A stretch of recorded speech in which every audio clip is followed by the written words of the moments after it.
सबसे पहली बात तो है आपकी पूरी प्रेस कॉन्फ्रेंस में इमरान खान साहब का नाम ही मिसिंग था। पहले तो मैं मुझे ज़रा डिफिकल्टी हुई कि are you talking about Imran Khan, क्योंकि आपने पूरी प्रेस कॉन्फ्रेंस में उनका आई थिंक डिलिबरेटली नाम नहीं लिया आपने।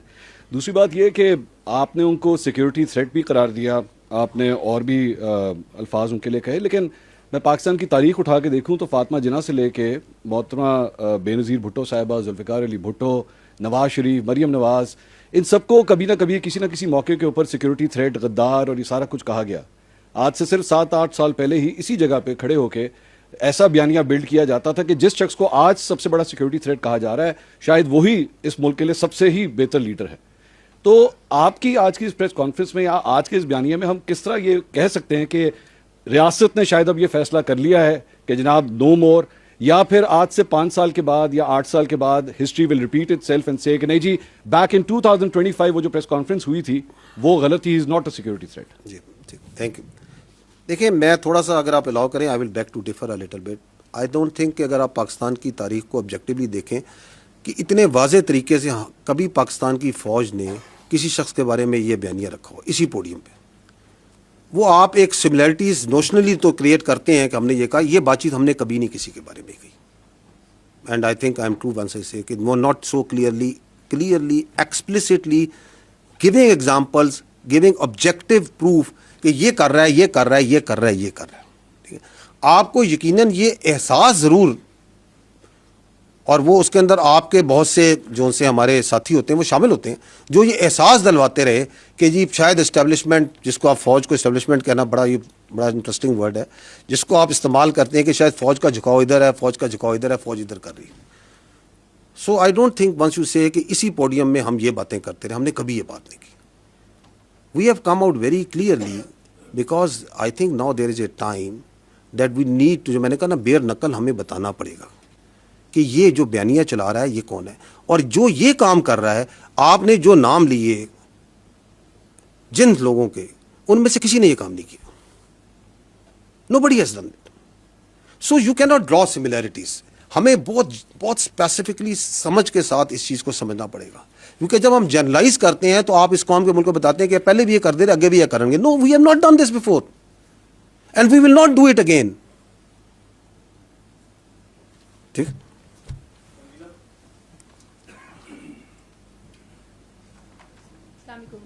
जैन साहब, आपने कहा कि रोज़े रोशन की तरह आया है, यानी कि आप लोग कन्विंस्ड हैं कि वो नेशनल सिक्योरिटी थ्रेट हैं। तो पाकिस्तान के कानून में कोई नेशनल सिक्योरिटी थ्रेट हो तो उससे निपटने के तरीक़ेकार भी हैं। ऐसे लगता है कि एक नैरेटिव के जवाब में आपको एक नैरेटिव जो है वो उसका जवाबी बयानिया देना पड़ रहा है, जबकि अगर ये बहुत बार की आपकी प्रेस कॉन्फ्रेंसेस को देखा जाए और इमरान खान साहब जो गुफ्तगू करते रहे उसको देखा जाए तो वो एक तरह की ही गुफ्तगू है और वो इसी तरह की बातें पहले भी करते रहे हैं। और अगर रियासत, जिसको आप कह रहे हैं कि लार्जर पर्सपेक्टिव में वो ज़्यादा वाइज होती है, रियासत ये समझती कि वाकई इदारे के लिए वो एक नेशनल सिक्योरिटी थ्रेट बन चुके हैं, तो फिर उनको बहुत सारे इक़दामात कर लेने चाहिए थे।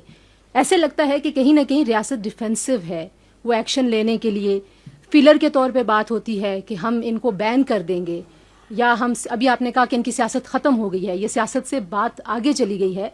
तो नुक्ता फिर वही है कि अगर हुकूमत कोई स्टेप्स नहीं लेगी और ये बयानिया रुकेगा नहीं, तो फिर आप किसको कन्विंस कर रहे हैं? उन लोगों को जो इमरान खान साहब के बयानिए के साथ खड़े हैं, या एक बबल अभी भी मौजूद है, लोग कहते हैं कि वो पॉपुलर हैं और उनके पास बड़ा इलेक्टोरल एक पॉपुलैरिटी और उनका फुटप्रिंट है। तो आप बेसिकली मुखातिब किससे हैं? Thank you ji. मैं we are talking to the people of Pakistan, because he is talking about us towards the people of Pakistan. It is are therefore right, once he talks directly about our institution and our leadership, that we also need to come directly and communicate in, rather than, वरना आप इसको indirectly to third party, fourth party से communicate कर सकते हैं। लेकिन चूंकि वो भी डायरेक्ट बात कर रहे हैं तो हम भी डायरेक्ट जवाब देने की ज़रूरत है कि no, this is our perspective on this, this is what we understand what he is doing and why is he doing। जहाँ तक आपने कहा कि रियासत डिफेंसिव, नो, रियासत में I would disagree, tend to disagree. रियासत डिफेंसिव नहीं, रियासत प्रैग्मेटिक है। It is not defensive, it is pragmatic, and it is this pragmatism of the state जिसकी वजह से आप ये देख रही हैं, जो आप इशारा करिए क्यों नहीं कर देते बिकॉज पाकिस्तान एक 25 करोड़ की आबादी का मुल्क है जिसमें मल्टीपल एथनिसिटी, ज़माने, सोच, इलाकों के लोग हैं. We believe that democracy and the parliamentary democracy system in this country that is prevalent as per the constitution is the best form of government. And that's the way this country should be run. उसमें governance को बेहतर करने की ज़रूरत है, उसको accountable बनाने की ज़रूरत है, बट दैट डजंट मीन कि अगर एक फ़र्द वाहिद ऐसा आ गया है जो कि अपनी ज़ात को जमहूरियत से बड़ा समझता है, रियासत से बड़ा समझता है, पाकिस्तान के मफादात से बनना समझता है, तो हम इस पूरे सिस्टम को क्वेश्चन कर दें. No, we should not. So we are being very pragmatic over here.